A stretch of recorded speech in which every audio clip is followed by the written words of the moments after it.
They say grief is a mountain you eventually learn to climb. But for me, it was a tomb I'd built for myself, stone by heavy stone. I am Elias Sterling, and for 20 years, my life has been defined by a single jagged date. November Bard, Hang in Lair Num. That was the night the Sterling legacy didn't just falter, it ended.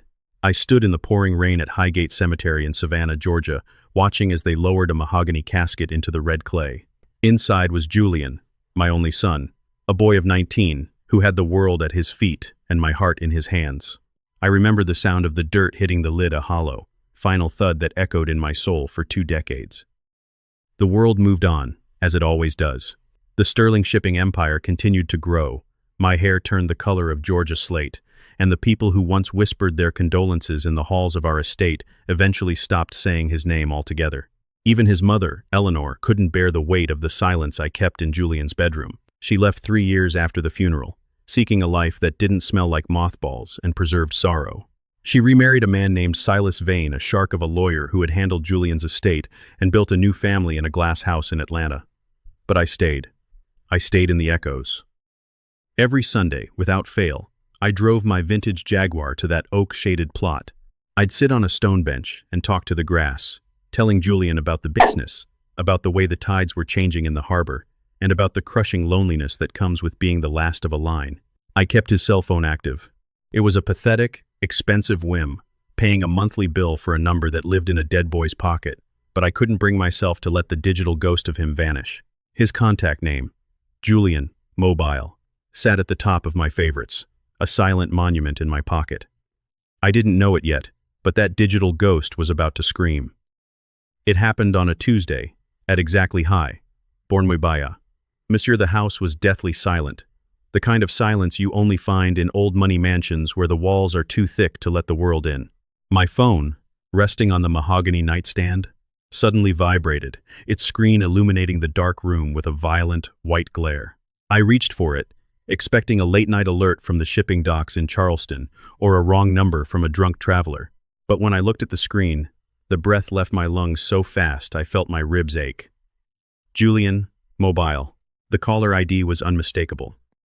The photo I'd set for him 20 years ago, a grainy shot of him grinning on a sailboat, his blonde hair windswept and eyes bright with life, stared back at me. My heart didn't just beat, it slammed against my chest like a trapped animal. This was impossible. That phone was in a box in the attic, the battery long dead, the SIM card, a relic of a different era. I'd tried calling it myself 1,000 times over the years, just to hear his voicemail greeting, but for the last decade, it had been a deadline, a number no longer in service recording. Now, it was calling me.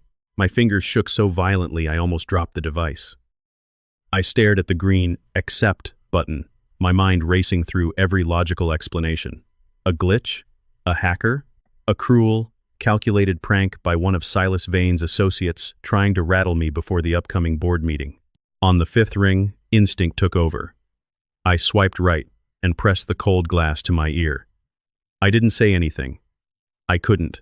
I just listened to the static, a low, rhythmic hum that sounded like the ocean at night. Then, I heard it. A breath, a ragged, shaky inhalation that sounded terrified. Dad? The word was a whisper, but it hit me with the force of a tidal wave. It wasn't just the word, it was the cadence.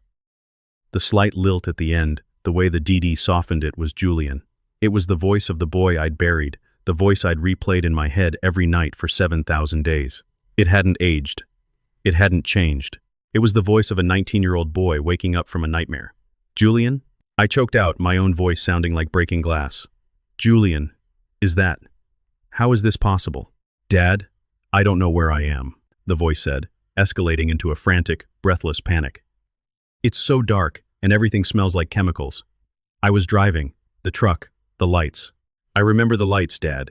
Why am I here? Why can't I see you? Stay calm, son. Just tell me what you see. Are you hurt? I was standing now, pacing the room in the dark, my mind fracturing.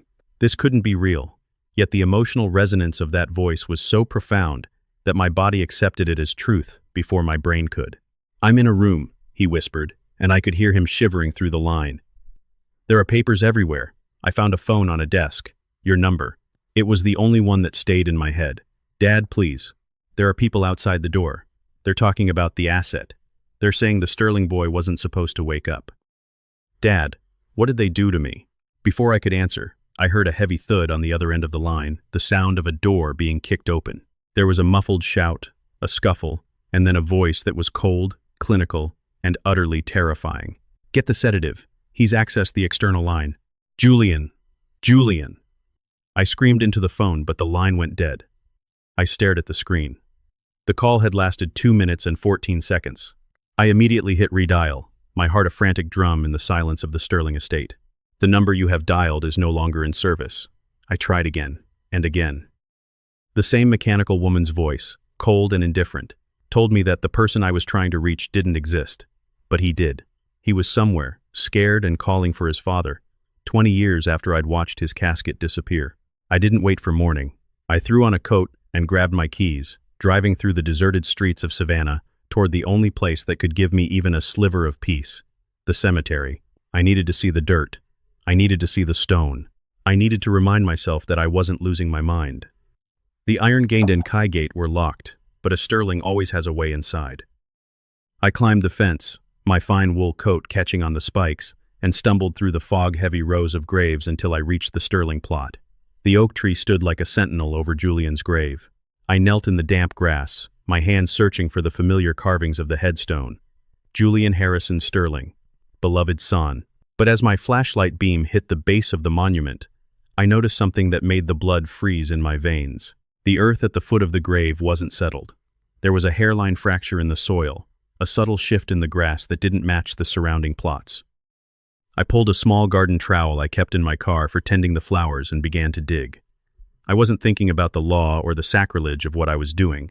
I was thinking about that voice.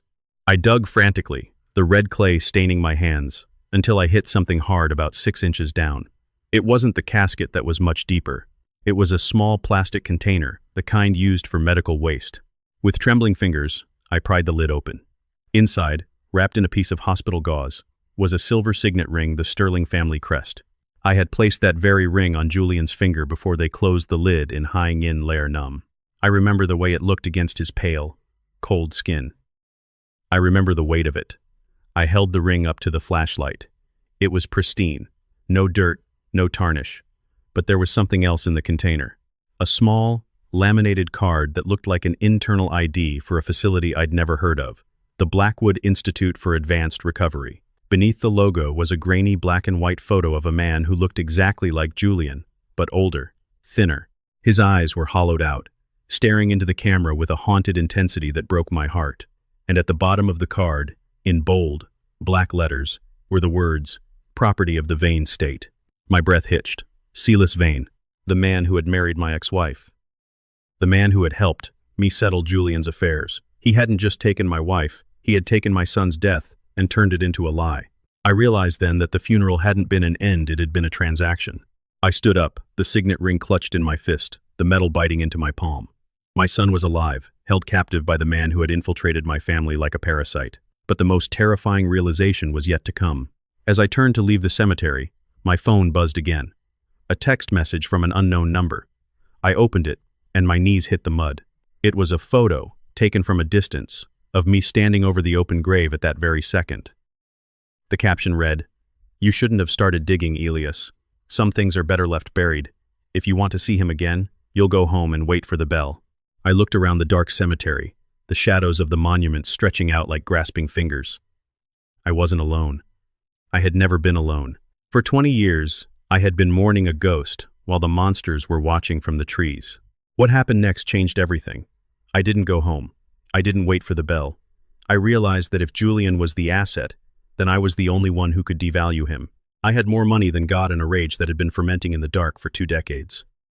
I got back into the Jaguar, the engine roaring to life, and dialed a number I hadn't called since the day I'd left the military.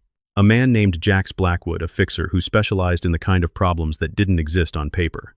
"Jax," I said, my voice cold and steady. "I need you to find a place called the Blackwood Institute, and I need you to find out why Silas Vane is keeping a dead man in his basement." "Elias?" Jax's gravelly voice crackled through the speakers. "I thought you were retired from the world." "I was," I said, staring at the signet ring. "But I just found out I've been visiting an empty grave for 20 years. and I'm going to burn down whoever sold me the dirt.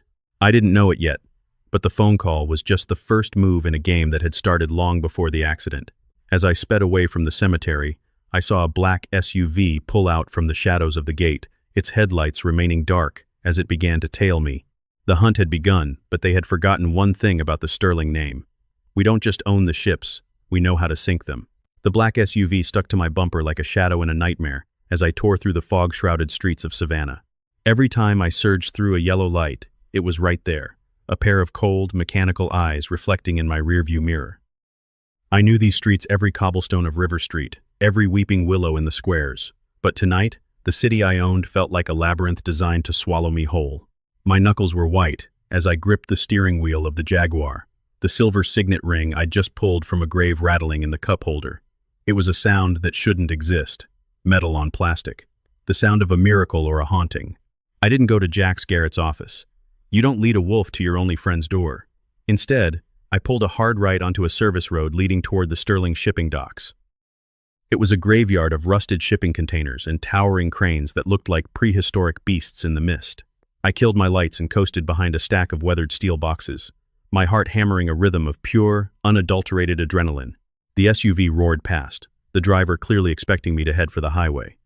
I sat there in the darkness, the engine ticking as it cooled, and for the first time in 20 years, I felt alive. Painfully, terrifyingly alive. I picked up the signet ring. It was cold, but it felt like it was burning a hole in my palm. My mind drifted back to the autumn of Hang In Lair Num, a time when the Sterling name meant power without the weight of tragedy. Julian was 19, a sophomore at Savannah College of Art and Design. He was supposed to be the one who took our family beyond the shipping docks, a boy with a soul too bright for the grime of the harbor. Eleanor and I were already drifting then, 2 ships passing in a house that was too big for its occupants. Silas Vane had been our fixer back then, a prestigious, old-money lawyer with a smile that never quite reached his eyes. He was the man who kept our contracts clean and our scandals quiet. I remember him sitting in our library, sipping expensive bourbon, his eyes always lingering a second too long on Eleanor whenever I left the room.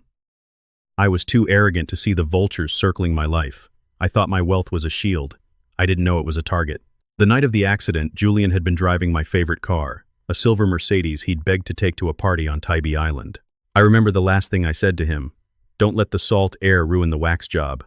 He'd laughed, a sound like wind chimes, and promised to be home by midnight. At 11:43 M. The world ended. I remember the call from the hospital. I remember the sterile smell of the waiting room and the way the fluorescent lights made everyone look like ghosts. Silas was already there when I arrived. He'd beaten me to the hospital, claiming he'd heard it over the police scanner and wanted to handle the press. He was the one who led me into that private room. He was the one who put his hand on my shoulder when the doctor pulled back the sheet. Julian looked peaceful, almost too peaceful. There was a bruise on his temple, but his face was untouched, the same jawline, the same slight curve of the nose. I touched his hand, and it was still warm. I waited for him to breathe.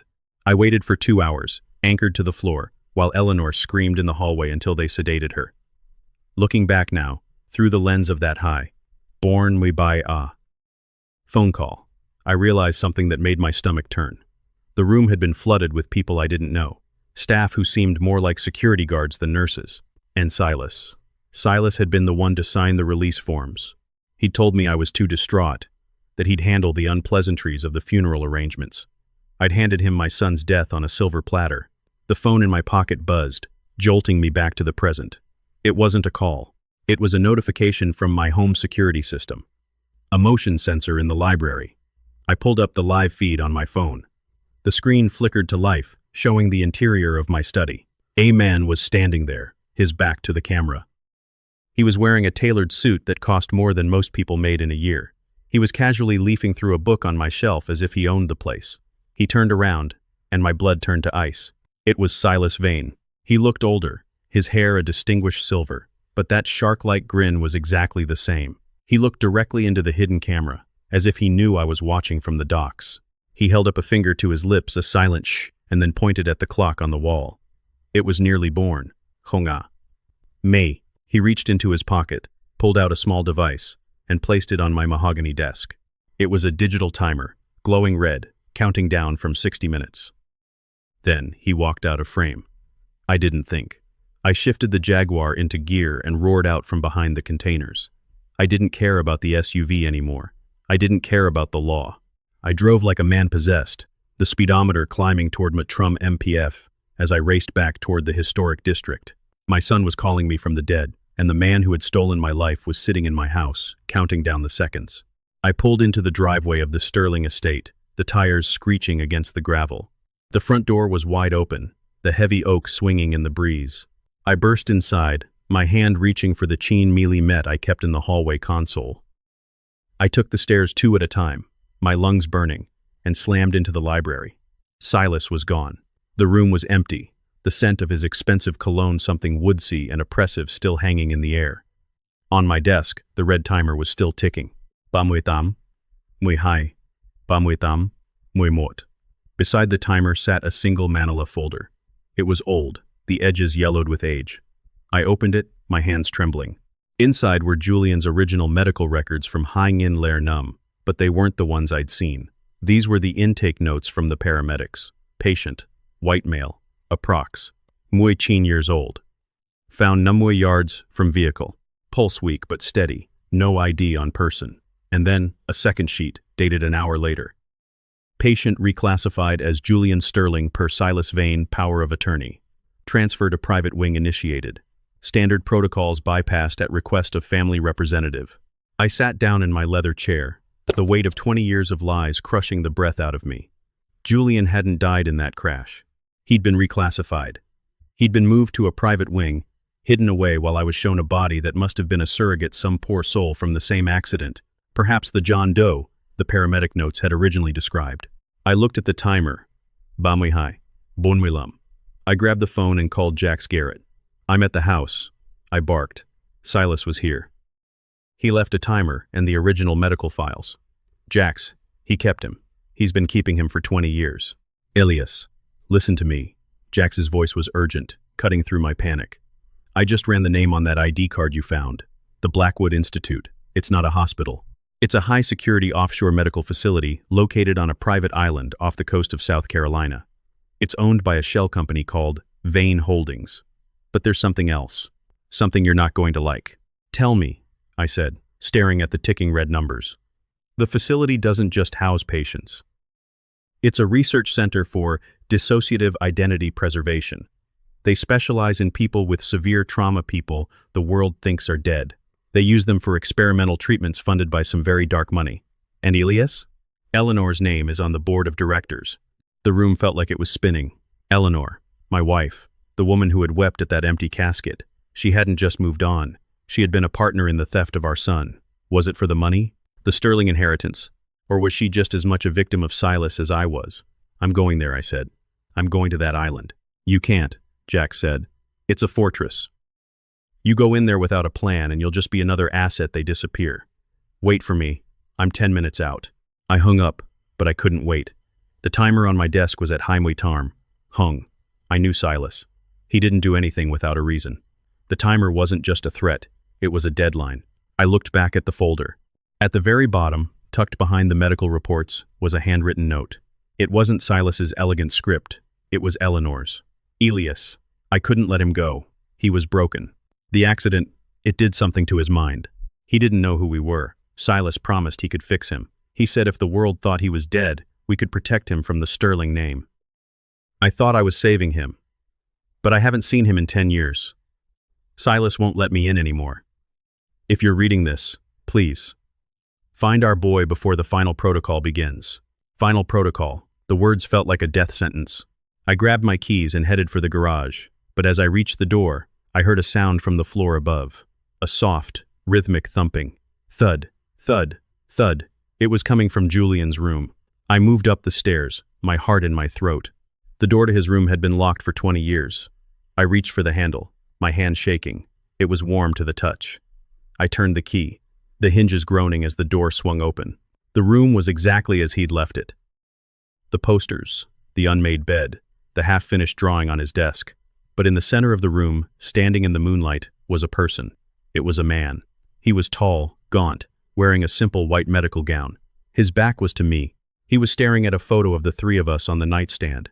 Julian, I whispered. The man turned around. It was the man from the ID card. Older, haunted, his skin the color of parchment. He looked at me with eyes that were ancient and filled with an unspeakable pain. He opened his mouth to speak, but only a dry, rasping sound came out. He took a step toward me, his hand reaching out, trembling. I saw the track marks on his arms, the scars of 1,000 needles. This wasn't a miracle. This was a crime. "Dad?" he croaked. I moved to embrace him, the tears finally breaking through. But as my arms wrapped around the hollow shell of my son, I felt something hard beneath the fabric of his gown. A metal plate, a pulse. Suddenly, the man's eyes went wide. He shoved me back with a strength that didn't match his frame. "Not me," he hissed, his voice a jagged edge. "I'm not him. I'm the warning." Before I could ask what he meant, he lunged for the window. He didn't stop. He didn't hesitate. He threw himself through the glass, his body disappearing into the dark savannah night. I ran to the shattered window, looking down at the pavement 3 stories below, but there was no body. Only a single black cell phone lying on the grass, its screen lit up. I raced downstairs and grabbed the phone. There was one message on the screen, a video file. I pressed play. It was Julian, the real Julian. He was strapped into a chair, his eyes glazed, but he was alive. He looked exactly like he did in the photo, 19 years old. He hadn't aged a day. Behind him, I saw the red timer from my desk. In the video, it was at Hong, Nam, Hong, born, Hong, Ba, Hong, Hai, Hong, Mot. The screen went black, and then a new voice came through the speakers, Silas Vane's voice, cold and triumphant. "You were always too slow, Elias. The boy you just saw? He was the prototype. Your son? He's the masterpiece. And tonight, the masterpiece goes to the highest bidder." I didn't know it yet, but I wasn't just fighting for my son's life. I was fighting against a science that had turned the Sterling bloodline into a commodity. And the man I thought was my friend had just put my son on the auction block. I looked at the timer in my hand. It hit 0. And then, the house exploded. The roar of the explosion was a physical wall of heat and sound that lifted me off my feet and threw me across the lawn. I remember the sensation of flying, the sudden weightlessness, and then the bone-jarring impact as I slammed into the trunk of an ancient oak tree. For a long moment, the world was nothing but a high-pitched ringing and the smell of ozone and burning cedar. I lay in the dirt, gasping for air that felt like liquid fire, watching as the east wing of the Sterling Manor, the wing that held Julian's room and my library, collapsed into a skeleton of flaming timber. I didn't know it then, but the explosion wasn't meant to kill me. It was a symbolic execution. Silas Vane was incinerating the only evidence of my past, burning the museum I'd built for a dead boy so that I would have nothing left to hold on to. "Elias. Elias, talk to me." The voice was muffled, like it was coming from underwater. I felt hands on my shoulders, shaking me. My vision cleared just enough to see Jax Garrett's face. His jaw was set, his eyes darting between the inferno and my battered frame. He pulled me further back from the heat, dragging me toward his blacked-out charger. "The phone," I wheezed, my hand clawing at the grass. "I have. The phone." I had clutched that black cell phone, the one the prototype had dropped to my chest, as if it were Julian himself. I held it up, its screen cracked, but still glowing. Jax took it, his eyes widening as he saw the frozen frame of the video. "Get in the car," Jax barked. "The police and fire crews will be here in minutes. You can't be here when they find what's left of that prototype in the bushes." He threw me into the passenger seat and tore out of the driveway just as the first sirens began to wail in the distance.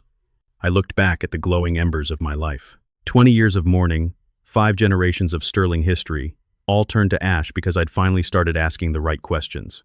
"He looked 19, Jax," I whispered, my voice sounding like I'd swallowed glass. "In the video, he hasn't aged a day. How is that possible?" Jax didn't answer immediately. He drove with a surgical focus, weaving through the back streets of Savannah until we reached a nondescript warehouse near the railroad tracks. This was his sanctuary, a place filled with monitors, encrypted servers, and the tools of a man who lived in the shadows of the law. He plugged the phone into a diagnostic terminal. "We're going to find out. But Elias, you need to prepare yourself." Silas Vane didn't just stumble into this. This goes back to the months before the accident. I've been digging into the Sterling Trust records while I was driving. There were anomalies long before Julian hit that truck. As the data began to crawl across the screens, my mind retreated into the fog of Hang In Lair Num. I started remembering the things I'd suppressed, The early warning signs I dismissed as the paranoia of a busy man. 3 months before the accident, Silas had convinced me to move Julian's medical records to a private server under the guise of celebrity privacy. He'd said that as the heir to the Sterling fortune, Julian's health was a matter of corporate security. I'd signed the papers without reading them. I'd trusted him. He was the man who sat at our Thanksgiving table. He was the man who had stood as Julian's godfather. And then there was Eleanor. My beautiful, fragile Eleanor. In the weeks leading up to the crash, she had become a ghost in our own home. I'd find her standing in the nursery Julian hadn't used in 15 years, staring at nothing. When I asked her what was wrong, she'd say, "The air feels thin, Elias, like we're being watched." I thought she was just going through another bout of the Sterling melancholy. I didn't see the way Silas would catch her in the hallway, his hand lingering on her arm, whispering things that made her flinch and then lean into him. I didn't realize that Silas wasn't just stealing my wife. He was grooming her for the unthinkable. "Look at this," Jack said, snapping me back to the present. He pointed to a scrolling list of chemicals and medical jargon on the monitor. "I've bypassed the encryption on the video's metadata. The file wasn't recorded tonight. It was recorded 6 months ago. And the biological markers they're tracking in the corner of the screen? They aren't normal." "What are they?" I asked, leaning in. "They're metabolic suppressants," Jack said, his voice dropping an octave. "Elias, they didn't just hide Julian. They've had him in a state of induced stasis. It's a process called deep cellular suspension. It's illegal, experimental, and incredibly expensive. They've basically kept his body at age 19 for 20 years by slowing his cellular clock to a crawl. But there's a side effect. It shatters the memory. It turns the brain into a blank slate. The horror of it hit me like a physical blow. They hadn't just kept him prisoner. They'd frozen him in time, a living doll to be poked, prodded, and eventually sold. The prototype," I whispered. "The man who jumped. Who was he?" Jax tapped a few keys, pulling up the face of the man who had been in my house. "That was Marcus Garrett, no relation to me, thankfully. He was a runaway who disappeared in High-in-Lair-Sar. Look at his DNA profile compared to Julian's. They're nearly identical." Silas wasn't just keeping Julian. He was using Julian's genetic code to try and grow others. He was trying to replicate the Sterling line. But they all aged too fast. They all went insane.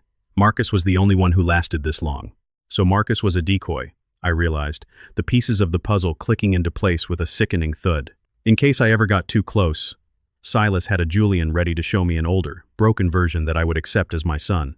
But the real Julian, the asset, he's still 19. He's still pure. And he's being moved, Jax added, pointing to a GPS ping that had just flickered to life on the map. The phone had a hidden tracker linked to the video. "It's moving toward the port of Savannah. There's a private freighter leaving in 2 hours. The Northern Star." "That's one of my ships," I said, a cold, sharp rage beginning to coil in my gut. "Silas is using my own fleet to smuggle my son out of the country." "Not just out of the country," Jack said. "The destination is a private estate in the Swiss Alps. Once he's there, he disappears forever. The auction Silas mentioned? It's not for the boy. It's for the technology inside him. Julian is the proof of concept. Whoever buys him buys the secret to eternal youth, or at least, the version of it Silas has perfected." I stood up, the pain in my ribs forgotten. I looked at my hands stained with the red clay of Julian's empty grave and the soot of my burning home. I was a man who had lost everything twice over, but for the first time in 20 years, I wasn't mourning. I was hunting. "We're going to the docks," I said. "Elias, you're in no condition." "I've been dead for 20 years, Jax," I interrupted, my voice like a whetstone on steel. "Tonight, I'm coming back to life, and I'm bringing my son with me." We left the warehouse, the Charger roaring to life. But as we neared the industrial district, my own personal cell phone, the one Silas hadn't destroyed, began to ring. It was Eleanor. I hesitated, then answered. I didn't say hello. I just waited. "Elias?" Her voice was trembling, thick with tears. "I'm at the hospital. Silas. He found out I sent you that note. He's done something terrible." "Where is he, Eleanor?" I asked, my voice devoid of emotion. "Where is our son?" "He's not on the ship," she sobbed. "The ship is a distraction. He knew you'd find the tracker." "Elias. He's at the old lighthouse on Tybee Island, the place where the accident happened," he said. He said he wanted to finish where it all began. "He's going to trigger the final protocol. You have to get there. Please, Elias, save him." I couldn't. I was too weak. The line went dead. Change of plans, I told Jax. He's at the Tybee lighthouse. It's a trap, but it's the only one I've got. Jax looked at me, a grim expression on his face. If we go there, we're walking into a kill zone. You know that, right? I've spent 20 years in a graveyard, Jax. A kill zone feels like an upgrade. What happened next changed the stakes of the game entirely. As we sped toward the coast, a fleet of black SUVs appeared in our rearview mirror. Not one, but four. And from the lead vehicle, a man leaned out of the sunroof with a high-powered rifle. The first shot shattered our rear window. I didn't know it yet. I muttered as Jack swerved to avoid the second shot, but Silas didn't just want me dead. He wanted me to watch the final protocol in person. He wanted to show me exactly how he'd turned my son into a weapon. The chase was on, a high-speed ballet of steel and lead under the pale Georgia moon. But as the lighthouse came into view, its beam cutting through the fog like a cold, judgmental eye, I saw something that made my heart stop. There was a figure standing at the very top of the lighthouse gallery. Even from a mile away, I recognized the silhouette. It was Julian. He was standing on the ledge, his arms outstretched, while Silas Vane stood behind him, a remote control in his hand. He's going to make him jump, Jax yelled over the wind. Just like the prototype. No, I said, realizing the true horror of the final protocol. He's not going to make him jump. He's going to make him fight. As we skidded into the parking lot of the lighthouse, the lead SUV rammed into our side, pinning us against the stone base of the tower.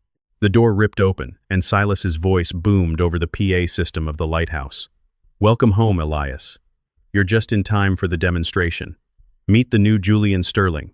No memories, no mercy, only the mission.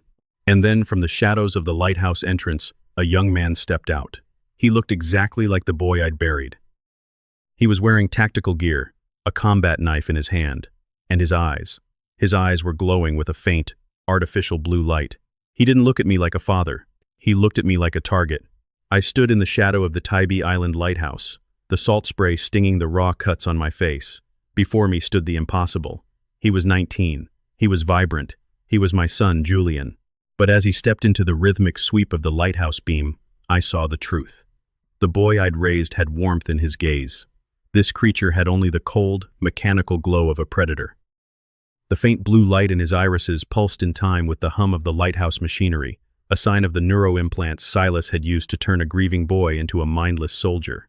Don't do this, Julian, I whispered, my voice cracking under the weight of 20 years of unshed tears. It's me. It's your father. The boy didn't blink. He didn't flinch. He adjusted his grip on the combat knife, the blade catching the moonlight. His movements were too fluid, too precise. He wasn't moving like a human. He was moving like a program. He can't hear you. Elias. Silas's voice boomed from the gallery above, dripping with a sickening kind of pride. The Julian you knew is buried under 20 years of synthetic sleep and rewritten synapses. You're not looking at your son. You're looking at the most expensive piece of hardware on the planet. I call him the Sterling Sovereign. Poetic, don't you think? The name that once built this city will now be the one that cleanses it. You're a monster, Silas, I roared, stepping forward. No, Elias, I'm an architect, Silas countered. He leaned over the railing, looking down at me with the detached curiosity of a boy pulling legs off a spider. I saw a family with too much power and not enough vision. You were content to move boxes across the ocean. I wanted to move the boundaries of life itself. And Eleanor. Well, Eleanor wanted a son who would never leave her. She was my most willing collaborator. The humiliation of his words cut deeper than any blade. Every Sunday I'd spent at that grave.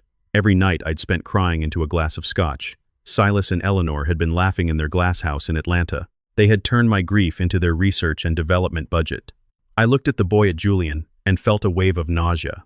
He was a masterpiece of cruelty. Kill the intruder, Silas commanded, his voice cold and final. Julian moved. It was a blur of black tactical fabric and silver steel. I barely had time to raise my arms before he was on me. He wasn't trying to fight me. He was trying to dismantle me. A kick to my ribs sent me spiraling into the sand, the world turning gray for a second. I scrambled to my feet, but he was already there, his hand locking around my throat with a strength that shouldn't have been possible for a 19-year-old. I looked into his eyes. Up close, I could see the tiny, hair-thin wires beneath the skin of his temples. Julian, please. I choked out. Look at me. Remember the sailboat. Remember the salt witch in the harbor. You promised. You promised to be home by midnight. For a fraction of a second, The blue glow in his eyes flickered. His grip loosened just a hair. A shadow of a memory, a ghost of the boy I loved, seemed to struggle behind the veil of the machine. His head tilted, a confused, pained sound escaping his throat. "Dad?" he whispered. Yes, Julian. It's me." "Protocol override," Silas screamed from above, his face contorting in rage. He began tapping furiously on a tablet in his hand. "Maximum output. Re-engage the target." The boy's body convulsed. A sharp, electrical crackle filled the air, and Julian's back arched in agony. He let out a scream that tore through my soul, a sound of pure, unadulterated pain. The blue light in his eyes flared to a blinding intensity, and the humanity I'd glimpsed vanished, replaced by a terrifying, blank void. He threw me against the base of the lighthouse with such force that I felt my shoulder dislocate. I slumped into the dirt, defeated, watching as the image of my son raised his knife for the killing blow. I closed my eyes, ready for the end. At least I would die seeing his face one last time. But the blow never came. A thunderous crack echoed across the beach, the sound of a high-caliber rifle. Julian's arm jerked back, the knife flying from his hand as a bullet grazed the metal plating on his forearm. "Get away from him." I opened my eyes. Emerging from the fog at the edge of the parking lot was Eleanor. She wasn't the fragile, broken woman I'd seen years ago. She was disheveled, her expensive silk dress torn, and she was wielding a hunting rifle with a grim, suicidal determination. Behind her, Jax Garrett was moving through the shadows, neutralizing Silas's security team with silent, practiced efficiency. "Eleanor," Silas shouted, his voice cracking with disbelief. "What are you doing? Get back in the car." "I'm ending it, Silas," she screamed back, her voice shaking but her aim steady on the gallery. "I let you take my son. I let you turn me into a monster because I was too afraid to be alone. But I saw him tonight. I saw what you've done to his mind. You didn't save him. You murdered him every single day for 20 years. I gave him immortality," Silas shrieked. "You gave him a cage," Eleanor fired. The bullet sparked off the stone railing inches from Silas's head. The distraction was all I needed. I lunged for Julian's legs, tackling him into the sand. We rolled in the dark, a frantic, ugly struggle. I wasn't fighting a soldier anymore. I was fighting to keep my son from becoming a murderer. "Jax, the tablet," I yelled. "He's controlling him through the tablet." Jax didn't miss a beat. He bypassed the main entrance and began scaling the external maintenance ladder of the lighthouse with the speed of a man half his age. Silas saw him coming and panicked. He turned his attention away from Julian and began firing a handgun down at Jax. Down in the sand, Julian was regaining his footing. He didn't need the knife. His hands were weapons enough. He pinned me down, his knee crushing my chest, his fist raised. He looked down at me, and for the first time, I saw a tear roll down his cheek. It was a glitch in the system, his tear ducts reacting to the physical stress. Or perhaps the real Julian weeping for what he was being forced to do. "Do it, Julian," I whispered, tears of my own blurring my vision. "If this is the only way to stop the pain, then do it. I love you." The boy froze. The word love seemed to short-circuit the implants. His hand trembled in midair. He began to shake, a violent, full-body tremor. Suddenly, a loud, electronic screech erupted from the speakers atop the lighthouse. Silas had triggered something, a fail-safe. "If I can't have the asset, no one can." Silas's voice was distorted by the PA system. "Final protocol, total system purge." "No!" Eleanor screamed. Julian's eyes went dark. Not the blue light, the light of life itself. He slumped forward onto my chest, a heavy, lifeless weight. My heart stopped. I pushed him off me, crawling to my knees. "Julian? Julian?" I shook him, but he was cold. His pulse, which had been racing like a hummingbird's, was gone. Silas had flipped a switch and killed my son for the second time in 20 years. Up on the gallery, I heard the sound of a struggle, a sickening crack, and then a long, drawn-out scream. A figure plummeted from the top of the lighthouse, hitting the sand with a wet, final thud 20 yards away. I didn't look. I didn't care. I was cradling the body of a 19-year-old boy, screaming his name into the salty Georgia wind. Jack scrambled down the ladder, his face grim. He reached us, his hand hovering over Julian's neck. He looked at me, his eyes filled with a pity I couldn't stand. "Elias, the purge. It's a neurosynaptic wipe. It burns out the brain's electrical pathways." "He's not dead," I whispered, stroking Julian's hair. "He's just sleeping. He's been sleeping for 20 years. He just needs to wake up." Eleanor knelt beside us, her rifle forgotten in the sand. She reached out to touch Julian's hand, but I pulled him away. Don't, I hissed. You don't get to touch him. You sold him. Elias, please, she sobbed. Get away from us, I said, my voice dropping to a terrifying, quiet calm. I didn't know it yet, but the total system purge wasn't the end of the game. Silas Vane was dead on the sand, his neck broken, but his legacy was a digital virus that was already spreading. As I sat there in the dark, holding my son's lifeless body, my phone vibrated in my pocket. I pulled it out with a numb hand. It was an automated message from the Sterling shipping headquarters. Emergency alert. All Sterling accounts frozen. Asset liquidation in progress. New majority shareholder identified. Charlotte Vane. I stared at the name. Charlotte, Silas's daughter. The girl I had never met, the new heir Eleanor had kept hidden in Atlanta. Silas hadn't just stolen my son. He had prepared a replacement to take over my empire the moment he fell.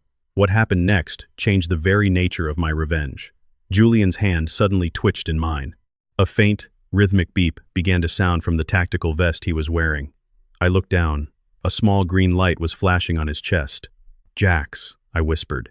What is that? Jax leaned in, his eyes narrowing. It's a heart starter, Elias. A backup. Silas didn't want the asset destroyed. He wanted it reset. The purge didn't kill him. It deleted him. He's a blank slate now. Everything he was. Everything he remembered. It's gone. Julian's eyes snapped open. They weren't blue anymore. They were the clear, honest hazel I remembered from his childhood. He looked at me, then at Eleanor, then at the moon above. Who am I? He asked, his voice small and innocent, like a child's. I looked at Eleanor, then at the dead body of Silas Vane. My empire was gone, my house was ash, and my son was a 19-year-old man with the mind of an infant. I didn't know it then. But this was the moment my revenge truly began. I wasn't going to fight for the money or the ships. I was going to fight for the soul of the boy they had tried to erase. And I was going to start by finding Charlotte Vane. I carried my son across the sand, his body a leaden weight of impossible youth, as the red and blue lights of the police cruisers began to pulse against the fog on the horizon. I didn't care about the sirens. I didn't care about the dead man rotting in the shadows of the lighthouse. I only cared about the boy in my arms who looked at me with eyes that were as clear and empty as a winter sky. Who am I? He had asked. Those 3 words were the sharpest blade Silas Vane had ever driven into my heart. They were a confession of a theft, so total it bordered on the divine. Silas hadn't just taken Julian's time, he had taken his self. My son was a vessel, a beautiful, 19-year-old vessel with the engine running but no one at the wheel. Your name is Julian, I whispered, my voice thick with a salt-crusted grief. And I am your father. I am the man who has been waiting for you to wake up for 20 years. He didn't pull away but he didn't lean in either. He just stared at me, his head tilting with the curious, detached interest of a bird. Father, he repeated. The word sounded foreign in his mouth, a series of phonemes without a home. Is that why you are crying? Because of the word? Jax grabbed my arm, his grip like iron. Elias, move. The Tybee police are crossing the bridge. If they find you here with a dead lawyer and a biological anomaly, you'll spend the rest of your life in a black site. We have to go. Now. I looked at Eleanor. She was standing by the base of the lighthouse, her rifle hanging limp at her side, her face a mask of ruined silk and shattered dreams. She looked at Julian, the boy she had sold into a digital cage, and she reached out a hand. Julian flinched. It wasn't a memory that made him move. It was an instinctual rejection of the woman who smelled of betrayal. Elias, let me help, she pleaded, her voice a ragged ghost of the woman I'd married. You've helped enough, Eleanor, I said, my voice as cold as the Atlantic. Go back to your glass house. If I ever see you near him again, I won't need a rifle. We scrambled into Jax's battered Charger, Julian sitting between us in the back seat. He didn't look out the window at the passing lights. He didn't ask where we were going. He just stared at his own hands, opening and closing them as if he were discovering the concept of fingers for the first time. As we hit the mainland, I pulled out my phone, intending to call my head of security at Sterling Shipping. I needed to lock down the docks, secure the accounts, and prepare for a war that would make the last 20 years look like a skirmish. But as I swiped the screen, I realized the world I had built was already dissolving. My banking app showed a flat 0. My corporate credentials were invalid. My personal email had been wiped. Jax, I said, a cold sweat breaking out on my neck. I'm locked out. Everything. The Sterling Trust, the offshore accounts in Grand Cayman, even my personal credit lines. It's all gone. Jax didn't look surprised. He kept his eyes on the road, pushing the Charger toward a part of Savannah that didn't appear on the tourist maps, a place of derelict warehouses and forgotten history. I told you, Elias. Charlotte Vane. Silas didn't just leave a daughter behind. He left a failsafe. She's been the shadow CEO of Vane Holdings for 5 years. While Silas was playing God with Julian's biology, Charlotte was playing architect with your finances. She didn't just seize your company. She liquidated your identity. How? I demanded. The Sterling name is woven into the DNA of this city. In the High Mort century, DNA is just data. Jax replied grimly. And Charlotte Vane is the best data thief in the South. She filed a series of incapacity and succession documents 3 months ago, signed by Eleanor as your spouse and Julian, the prototype version, as your heir. According to the state of Georgia, Elias Sterling is legally incompetent, and your assets have been transferred to a conservatorship managed by Vane Holdings. I sat in the dark, the roar of the engine the only sound in the world. I was a king without a kingdom, a father with a son who didn't know him, and a man who was technically a ghost in his own city.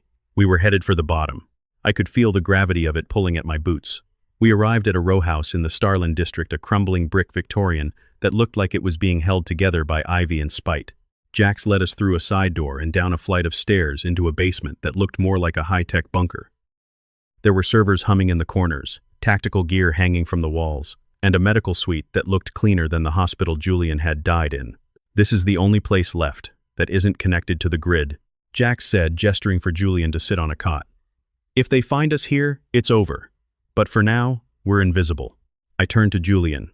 He was sitting on the edge of the cot, his posture perfect, his face blank. I sat down beside him, trying to find the boy I'd lost in the man he'd become. Julian, do you remember anything? A song? The smell of the marshes? The way the light looks through the stained glass in the library? Julian looked at me, his hazel eyes flickering with a sudden, sharp intensity. I remember the red light, he said. His voice was different now, deeper, more mechanical. The red light on the ceiling. It stayed on when the other lights went away. It told me when to breathe. It told me when to sleep. It said, the asset must remain static. That wasn't you, I said, grabbing his hand. That was the cage. You aren't an asset. You're my son. I am a blank slate, Julian said, quoting the system purge Silas had initiated. I am the conclusion of the Sterling line. I am the masterpiece. He began to recite a string of alphanumeric codes, his voice dropping into a rhythmic, terrifying drone. It was the data Silas had hard-coded into his brain, the blueprints for the suspension technology, the lists of investors, the secret ledgers of 100 crimes. Julian wasn't just my son. He was the hard drive for everything Silas Vane had ever stolen. He's a walking vault, Jax said, standing over a monitor. That's why Charlotte wants him. It's not about family. It's about the intellectual property. If she gets her hands on Julian, she doesn't just own your shipping company, she owns the future of human longevity. She can sell this technology to every billionaire on the planet who's afraid of dying. I looked at my son, a boy who was being used as a thumb drive for a monster's legacy. The humiliation turned into a white-hot coal in my stomach. They had taken his life, his mind, and now they were using his very consciousness to host their profit margins. I'm going to kill her, Jax, I said, my voice barely a whisper. I'm going to tear down everything Silas Vane ever touched, and I'm going to start with Charlotte. You have no money, Elias. No soldiers. No name, Jax reminded me. You're a man in a basement with a broken boy. I have the Sterling name, I said, standing up. And I have the one thing Silas and Charlotte always lacked. I have the truth. They built their empire on a grave I dug. It's time I started filling it with them. I walked over to a desk in the corner of the room. Jax had a secure laptop connected to a dark web node. I began typing, my fingers moving with a precision I hadn't used in decades. I wasn't accessing my bank accounts.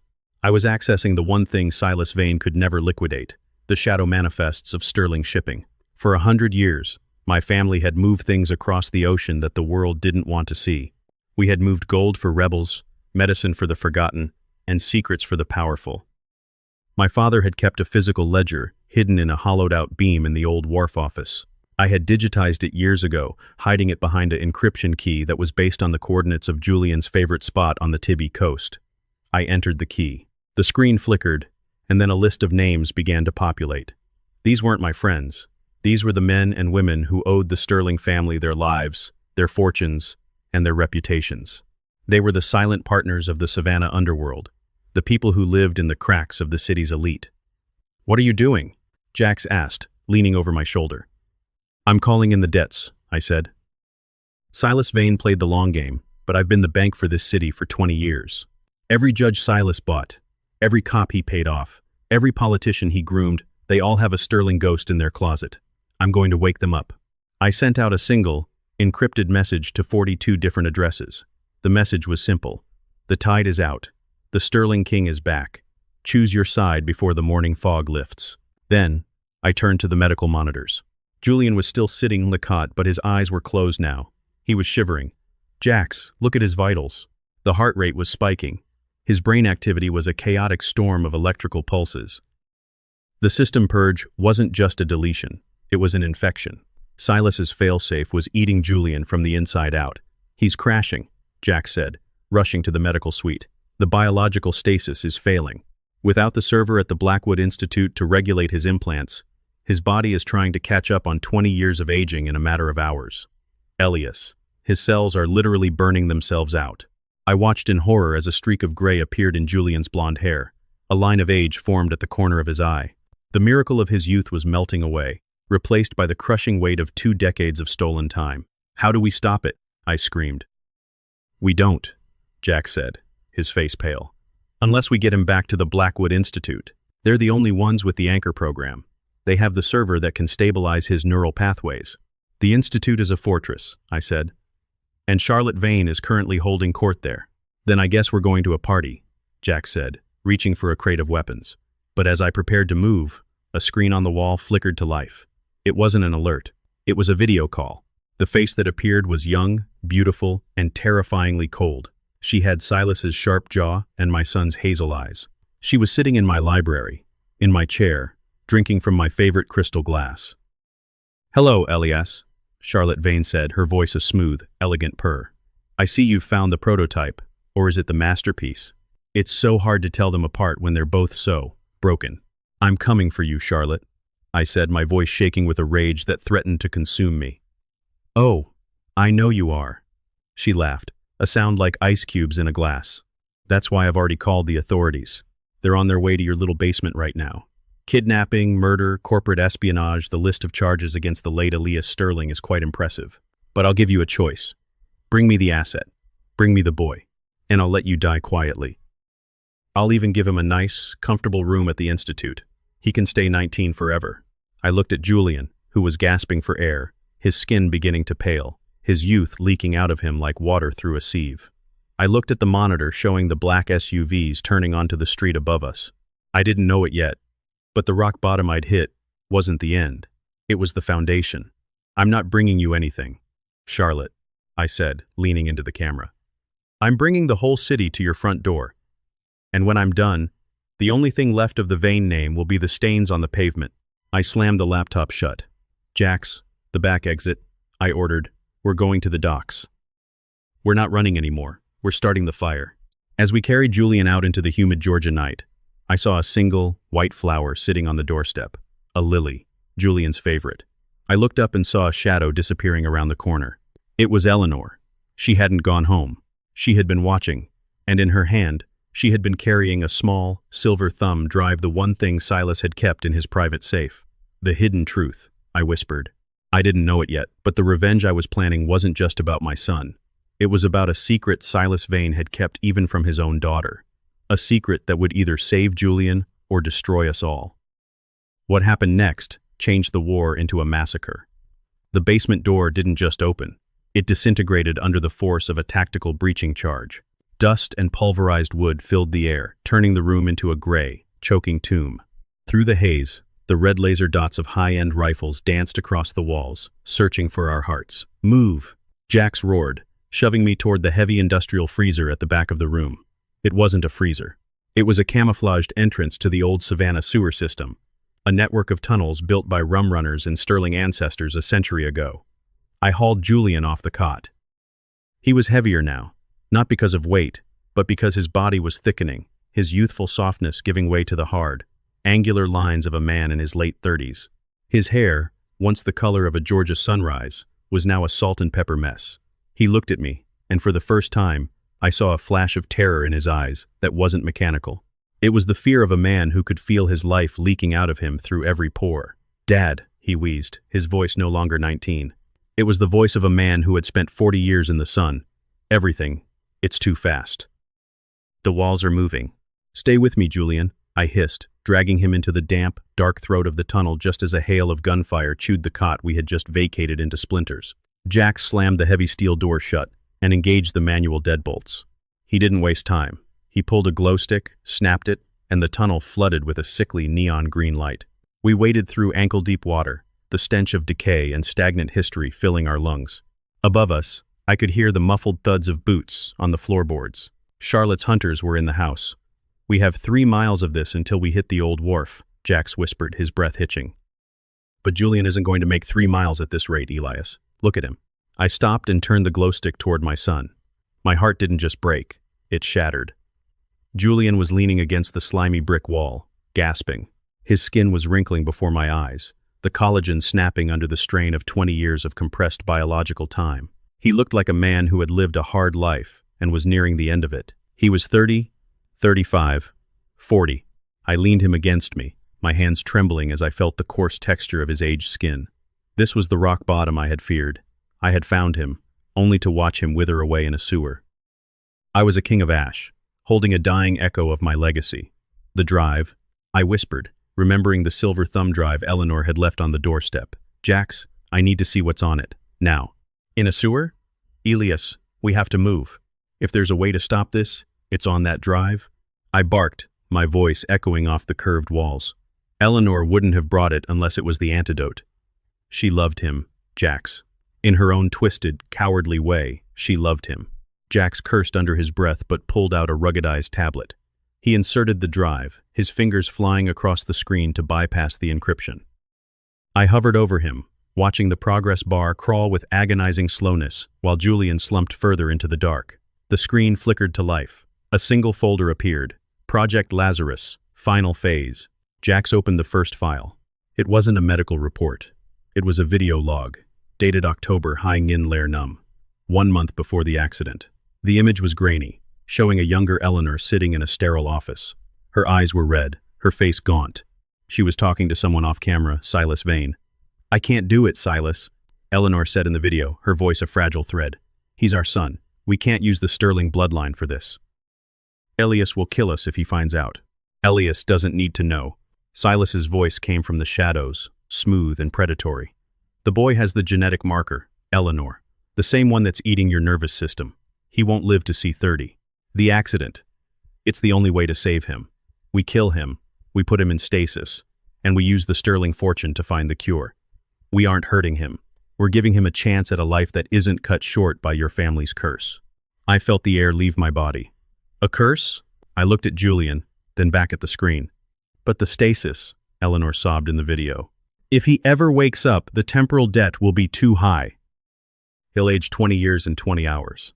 Then we don't wake him up until the cure is perfected," Silas replied. "And until then, he's the perfect asset. A living, breathing database. We'll store the encryption keys for every offshore account, every secret contract, every bribe in his neural pathways. He'll be the most secure vault in history." The video ended, replaced by a series of chemical formulas and a map. The map didn't point to the Blackwood Institute. It pointed to a hidden sublevel beneath the Sterling shipping headquarters, my own building. "The anchor," I whispered, the truth finally dawning on me. "The server isn't at the Institute, it's in the heart of my company." Silas kept the boy's life support tethered to the one place he knew I would never burn down. "It's not just a server, Elias," Jack said, scrolling through the technical data. "It's a biological sync point. To stop the aging, Julian has to be physically connected to the main frame at the headquarters. But there's a catch. A big one. Tell me." "The system is designed for one-way traffic. To save the boy, someone has to manually initiate the transfer of the data the vault out of his head and into the mainframe. But the surge? It's a lethal dose of bioelectrical energy. Whoever initiates it stays behind. They become the circuit breaker." I looked at Julian. He was gray-haired now, his breathing a wet, rattling struggle. He looked older than me. The humiliation was gone, replaced by a clarity that only comes when you have nothing left to lose but your soul. Silas and Eleanor hadn't just used him. They had turned him into a bomb that only I could defuse. "I'm the circuit breaker," I said. "Elias." "No," Jack started, but I silenced him with a look. "For 20 years, I lived for a dead boy," I said, standing up and pulling Julian to his feet. "I let Silas Vane steal my life because I was too blinded by grief to see the vultures. I spent my fortune on flowers for an empty grave. If I can give him back the 20 years he lost, then my life finally has a purpose. I was never a king, Jax. I was just the guardian of the vault. It's time I opened it." We moved through the tunnels with a renewed, desperate speed. The hidden tribe had changed the game. This wasn't a rescue mission anymore. It was a trade. My life for his time. My end for his beginning. We emerged through a maintenance hatch in the basement of the Sterling shipping building. The lobby above was swarming with Vane security, but the sublevel was accessible only through a private elevator in my old office. "Jax, get him to the sublevel," I ordered, handing him the tablet. "I'll draw them off. I'll make sure Charlotte is looking at me while you're saving him." "Elias, you won't survive the lobby," Jack said, checking his weapon. "I don't need to survive," I said, a cold, predatory smile touching my lips. "I just need to be heard." I didn't sneak. I didn't hide. I walked out of the service corridor and into the grand marble lobby of Sterling Shipping. The security guards froze, their rifles snapping up. I held my hands out, empty, and looked up at the mezzanine where a glass-walled office overlooked the floor. "Charlotte," I roared, my voice echoing like thunder in the cavernous space. "I'm here. I have the key to the vault. Come and take it." The guards didn't fire. They were waiting for orders. A moment later, the elevator doors at the mezzanine opened, and Charlotte Vane stepped out. She looked down at me, her face a mask of elegant boredom, though her eyes were hungry. "Elias," she said, leaning over the railing. "You look terrible. Sewer water isn't really your color. Where is the boy?" "He's dying, Charlotte," I said, taking a step toward the center of the lobby. "Silas's failsafe is eating him alive. In 10 minutes, he'll be a corpse, and the data you want, the offshore accounts, the research, the billions in untraceable assets will be deleted forever. You'll have a shipping company with no cash and a dozen federal investigations closing in." Charlotte's eyes narrowed. "What do you want?" "I want a trade," I said. "I give you the access code to the biological sync point. I let you have the data. But you let the boy go. You give him a clean slate, a new name, a new life, and enough money to never have to hear the name Vane or Sterling again." "And why would I trust you?" she asked, walking down the grand staircase toward me. "Because I'm the only one who knows the final sequence." I lied, my voice steady. "Silas didn't trust anyone, not even his daughter. He gave me the kill switch 20 years ago, hidden in Julian's christening records. If I don't enter it, the vault self-destructs the moment you try to download it." I saw the greed flicker in her eyes. It was her father's greed, but amplified by the arrogance of youth. She thought she had already won. She thought I was a broken old man begging for a crumb of mercy. "Fine," she said, signaling her guards to lower their weapons. "Show me the sync point. And Elias, if you're lying, I won't kill you. I'll put you in the same stasis tank Silas kept your son in. I'll make you watch 100 years go by in the dark." I led her toward my private elevator. I didn't know it yet, but I wasn't leading her to a vault. I was leading her to a funeral. My own. As the elevator descended toward the sublevel, the rock bottom I had hit began to feel like a launch pad. I could feel Julian's presence below us, the hum of the servers, the frantic ticking of the biological clock. The elevator doors opened. The sublevel was a masterpiece of cold steel and blue light. In the center of the room, Julian was strapped into a chair, Jax working feverishly on the terminals behind him. Julian looked up. He was 60 years old now, his skin paper thin, his eyes clouded. "Dead?" he whispered. "It's okay, son," I said, stepping toward him. "The debt is being paid." Charlotte pushed past me, her eyes locked on the massive server array. "It's beautiful," she whispered. "The wealth of the world, stored in a brain." She turned to me, her face twisted with triumph. "Enter the code, Elias. Now." I walked to the main terminal. My hand hovered over the keypad. I looked at Julian one last time. Behind the fog of age, I saw the 19-year-old boy I loved. I saw the sailboat. I saw the future he was supposed to have. I didn't know it yet, I whispered to myself, but the final twist wasn't about the data. It was about who the vault actually belonged to. I entered the code, but it wasn't the access code for the download. It was the command for the deep liquidated reset. The room began to shake. A high-pitched whine filled the air. "What are you doing?" Charlotte screamed, lunging for the console. "I'm not saving the data, Charlotte," I said, grabbing her arm and pinning her against the steel frame. "I'm deleting the Vane name. Every cent, every contract, every record of your existence is being scrubbed from the global grid. You're not the heir to an empire anymore. You're a ghost. You're killing yourself," she shrieked as the electrical arcs began to leap from the server. "No," I said, looking at the screen as the temporal reversal began. "I'm just making sure the Sterling name is the only thing that survives." The light became blinding. I felt the surge of energy hit me, 1,000 needles of fire. I watched as the gray in Julian's hair began to vanish, the wrinkles smoothing out, the clock turning back. He was becoming 19 again, and I was becoming nothing.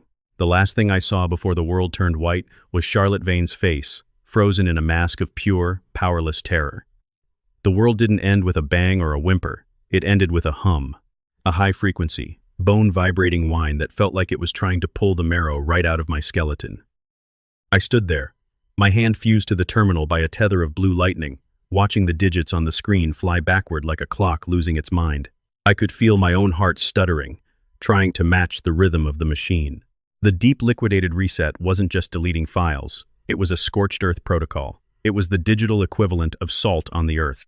Every server Vane Holdings owned, every offshore shell company Silas had carefully constructed over 20 years, every bit of stolen Sterling data it was all being funneled into a singularity and vaporized.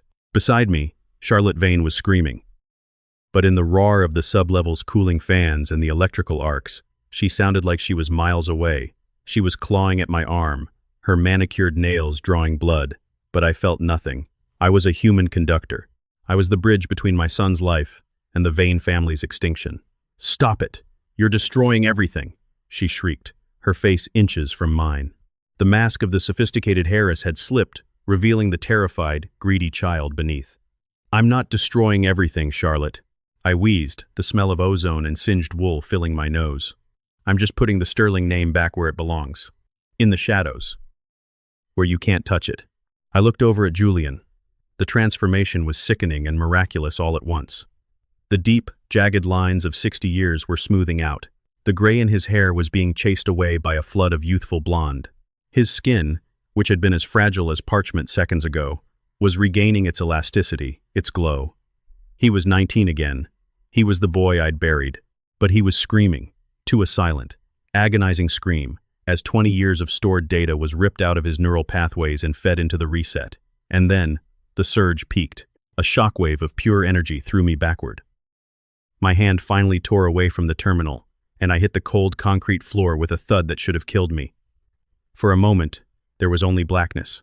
No sound, no light, just the heavy, humid silence of the savannah subsoil. I didn't know it yet, but that was the moment the old Elias Sterling died. The man who lived in the cemetery, the man who worshipped a mahogany box, he was gone. "Elias, Elias, breathe, damn you." Jax's voice pulled me back. I opened my eyes to see the red emergency lights flickering. The room was filled with smoke. The massive server array that had held my son captive for 2 decades was a blackened, melted ruin. Charlotte Vane was gone.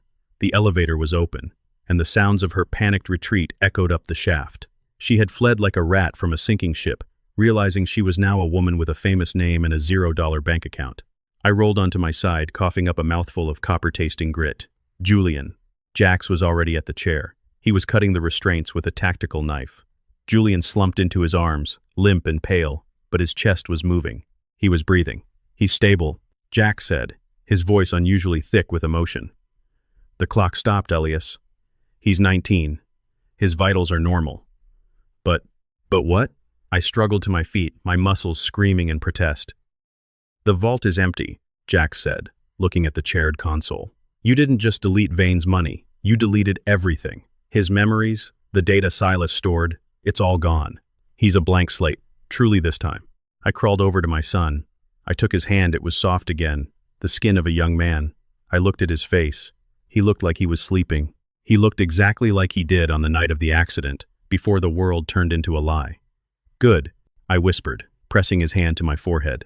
"Let him start over. Let him be someone who never knew a man named Silas Vane. We didn't stay to celebrate." Charlotte's security would be back, and the fire department would be arriving soon to investigate the massive electrical surge that had blacked out 3 blocks of the historic district. Jax hauled Julian over his shoulder, and we retreated back into the shadows of the wharf, disappearing into the fog just as the first sirens began to wail. We spent the next 48 hours in a safe house in the marshes of Isle of Hope. It was a small, weather-beaten shack owned by one of the men who owed the Sterling name a debt from the Motngan Chintrum Tarmuis. Outside, the cicadas buzzed in a deafening chorus. Inside, I watched my son sleep. On the 3rd day, Julian woke up. He didn't wake up screaming. He just opened his eyes and looked at the wooden ceiling. I was sitting in a chair by the bed, a glass of water in my hand. My heart was a frantic bird in my chest. "Where?" he started, his voice cracking.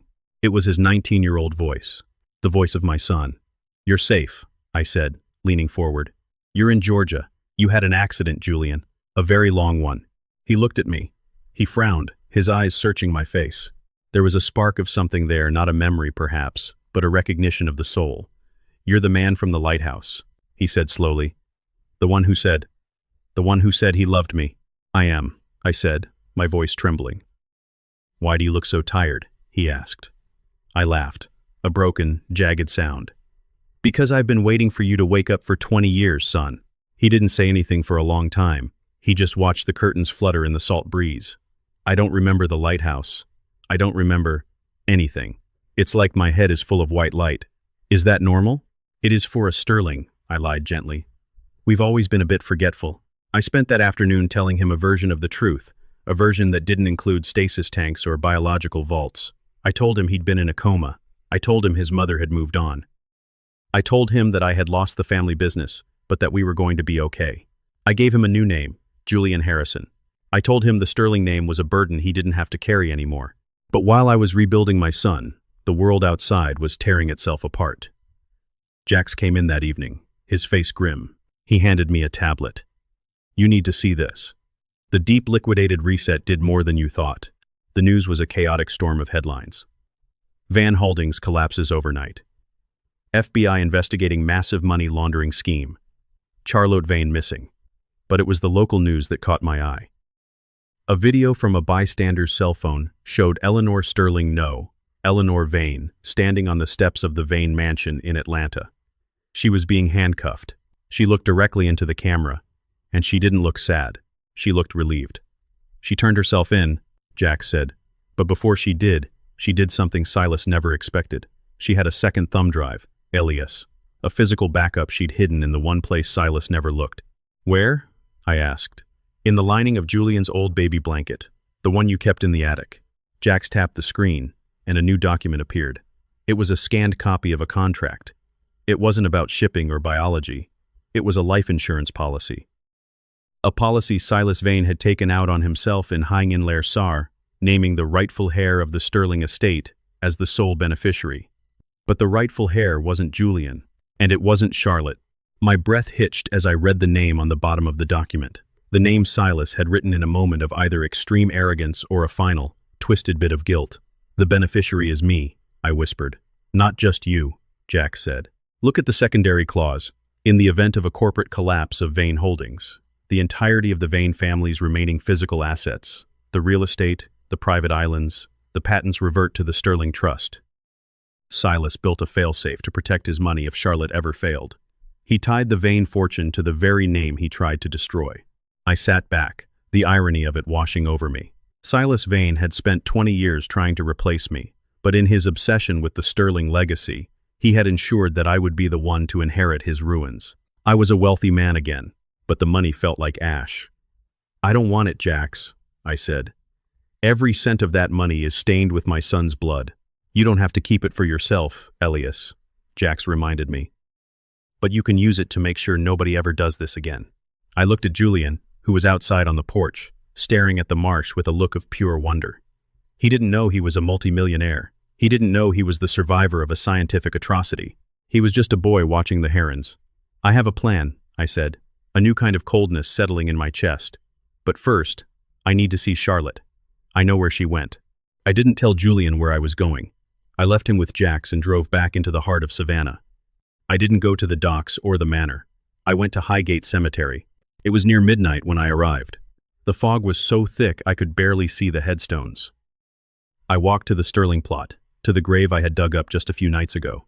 Standing there, draped in a black trench coat, was Charlotte Vane. She was holding a shovel.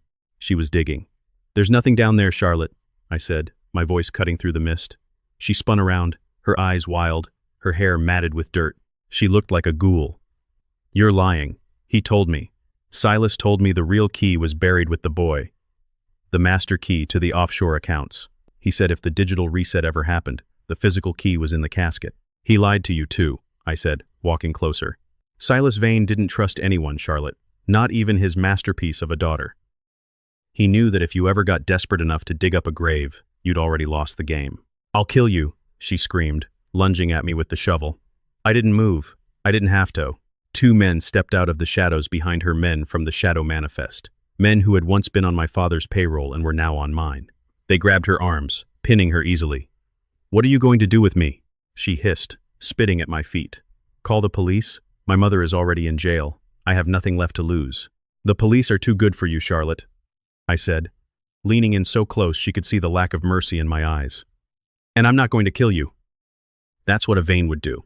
I pulled a small device from my pocket, the same digital timer Silas had left on my desk. I set it for 60 minutes and placed it on the headstone of the grave she had been desecrating. "This cemetery is owned by a Sterling subsidiary," I said, "and as of 5 minutes ago, I've authorized a soil restoration project. In 1 hour, this entire section of the cemetery will be covered in 6 feet of fresh concrete to stabilize the old vaults. It's a very thorough process." Charlotte's eyes went wide. "You can't. I'm giving you a choice," I said. "You can stay here and keep digging for a key that doesn't exist. Or you can walk out of those gates, leave Savannah, and never show your face in this state again. If I ever hear the name Vane again, if I ever see a single cent of Silas's stolen money being used to hurt another soul, I'll find you. And I won't bring a shovel next time." I nodded to the men. They released her. Charlotte stood there for a long time, looking at the grave, then at the ticking timer. She looked at me, and for the first time, I saw that she understood the difference between our families. I had been willing to die for my son. She wasn't even willing to live for her father's ghost. She dropped the shovel and ran into the dark. I watched her go. I waited until the timer hit 0, until the sound of the cement trucks began to echo in the distance. I was burying the past, truly burying it this time. But as I turned to leave, my phone buzzed. A text message from a blocked number. My heart skipped a beat. Was it Charlotte? Silas from beyond the grave? I opened the message. It was a photo. A grainy, black and white image of a hospital intake form from High In Lair Num. But it wasn't Julian's. It was a form for a second patient brought in that night. A girl. Age 5. Name, Charlotte Vane. Beneath the photo was a single sentence. She wasn't his daughter, Elias. She was his first experiment. And she doesn't even know she's 19. I froze. I looked back at the gates where Charlotte had disappeared. I didn't know it yet, but the revenge I thought I'd finished was just the prologue. My son was safe, but the monster Silas Vane had created wasn't just a boy in a chair. It was a girl who thought she was a woman, a girl who was now loose in the world with the same temporal debt Julian had just escaped.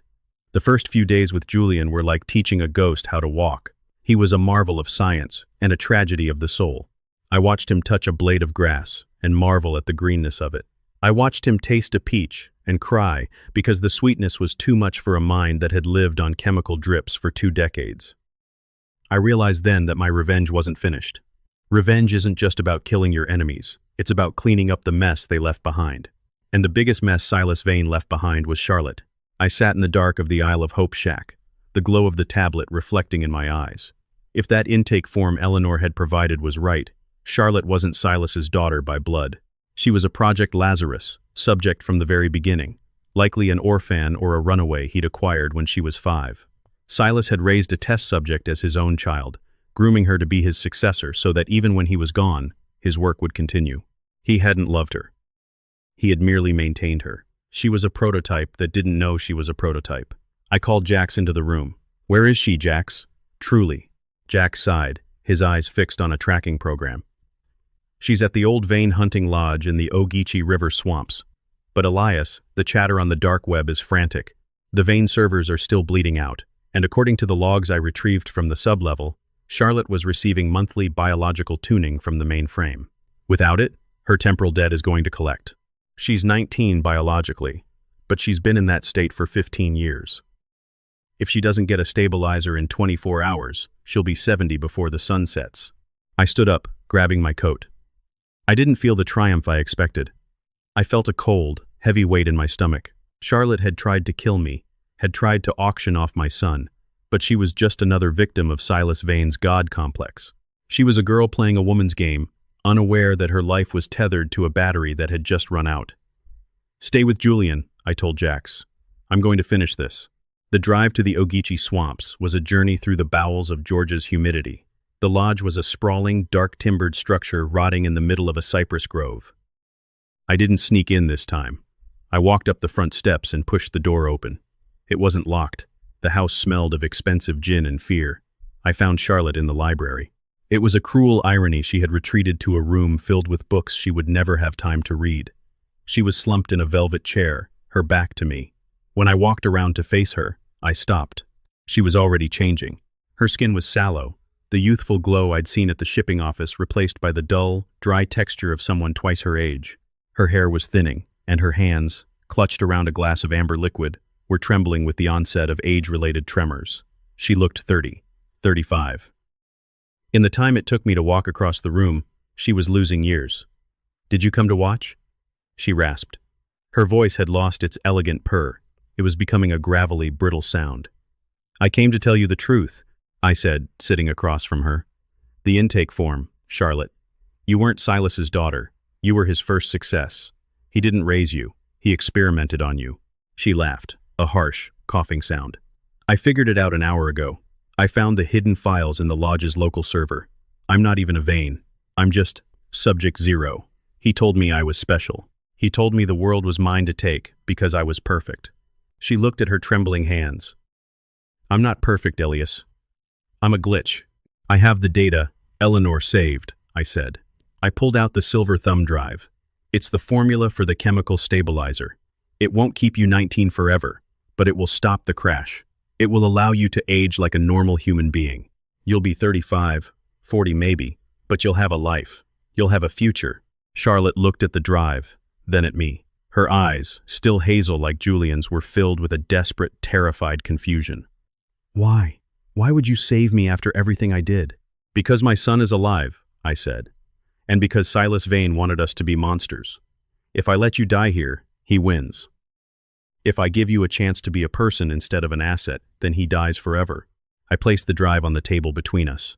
"There's a medical team on the way," Jax called them. "They know what to do. You'll go to a clinic in Switzerland. You'll be under guard, but you'll be alive. You'll testify against the Vane Board of Directors, and you'll spend the rest of your life as a woman who isn't owned by anyone." Charlotte reached for the drive, her fingers brushing against mine. Her skin was cold. "He really was a monster, wasn't he?" "The worst," I agreed. "But he's gone, and we're still here." I walked out of the lodge as the medevac helicopter began to circle above the trees. I didn't look back. I had given her a chance, and that was the final, most satisfying blow I could deal to Silas Vane's legacy. He had built a world on selfishness and greed. I was tearing it down with mercy. 6 months later, the Sterling name was officially retired. I sold the shipping company to a group of local investors who cared more about the harbor than the secrets it could hold. I used the remnants of the Vane fortune to set up the Sterling Harrison Foundation, a nonprofit dedicated to tracking down and helping victims of unethical medical research. We found 6 other prototypes Silas had hidden across the country. They're all safe now, living lives that belong to them. Eleanor is still in prison. I visit her once a month. We don't talk much about the past. We talk about the garden she started in the prison yard. It's the first time in 20 years she's touched the earth without trying to hide something in it. As for Julian, he lives with me on a small estate on the coast, far from the shadows of Savannah. He's 20 now, biologically and legally. His memory is still a blank slate, but we're filling it with new things. He likes to paint. He likes the way the marsh looks at sunset. He likes the dog we adopted, a scruffy golden retriever he named Pilot. Yesterday, we were out on the sailboat. The Salt Witch was cutting through the waves, the wind filling the sails just like it did 20 years ago. Julian was at the helm, his blonde hair caught in the breeze, his eyes bright with the thrill of the ocean. He looked at me and smiled a real smile, one that reached his eyes and stayed there. "Dad?" He called out over the roar of the water. Yeah, Julian? I think I remember something, he said. My heart stopped. I braced myself for the horror, for the red lights and the needles. What is it, son? He pointed to the horizon, where the sun was beginning to dip into the Atlantic. I remember the way the light looks when the day is over. I remember feeling like I didn't have to be anywhere else but right here. I felt a tear slip down my cheek, but I didn't wipe it away. That's a good memory, Julian. It's the best one we've got. I buried my son 20 years ago.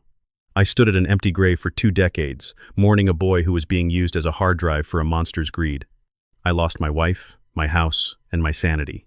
But as I sat there on the deck of that boat, watching my son live his life for the very first time, I realized that time isn't a debt we owe to the past. It's a gift we give to the future. The Sterling name is gone. The Vane Empire is ash. But the boy is 19, and for the first time in my life, the phone in my pocket is silent. I don't need to wait for a call from the dead anymore. I'm finally living with the person who stayed. We're not ghosts. We're not assets. We're just a father and a son on a boat, sailing into a sunset that finally, mercifully, feels like the end of the story.